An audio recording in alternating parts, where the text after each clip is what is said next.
De la controvertida relación que tuvieron los reyes católicos con los judíos, da cuenta perfectamente la ciudad de Ávila. Incapaces de mantener la presión popular contra los judíos y promotores de un nuevo Estado basado, entre otros preceptos, en la unidad religiosa, terminaron firmando el decreto de expulsión que ponía fin, en 1492, a una larga historia de convivencia.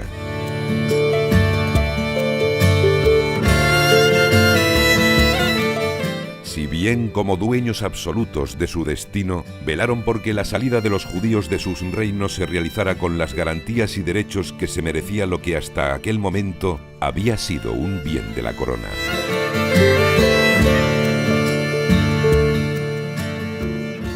Verduras, carnes, pescados y sus deliciosos dulces sefardíes, degustación en un entorno privilegiado en el que dejar volar la imaginación.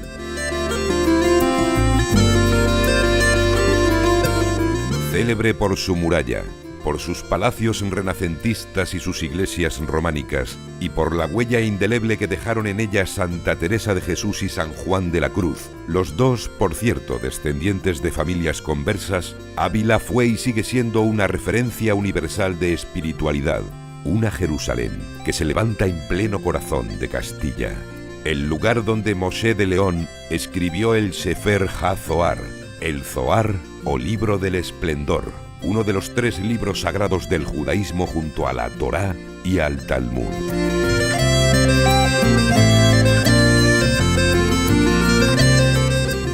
La leyenda del judío que presenció, alrededor del año 306, el suplicio de los mártires Vicente, Sabina y Cristeta, como se narra con todo detalle en la Basílica de San Vicente, alimenta la tesis de que los judíos pudieron estar en Ávila antes que los cristianos, ya en tiempos de la dominación romana.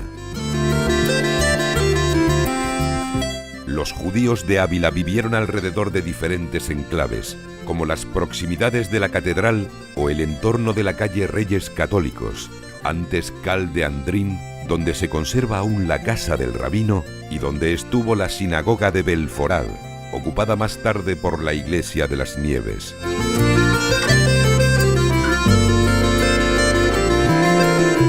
Pero durante un tiempo tuvieron también su gueto en el barrio de Santo Domingo, en una ruta que se prolonga hacia las tenerías hebraicas de San Segundo o hacia el monasterio de la Encarnación, donde estuvo el cementerio judío.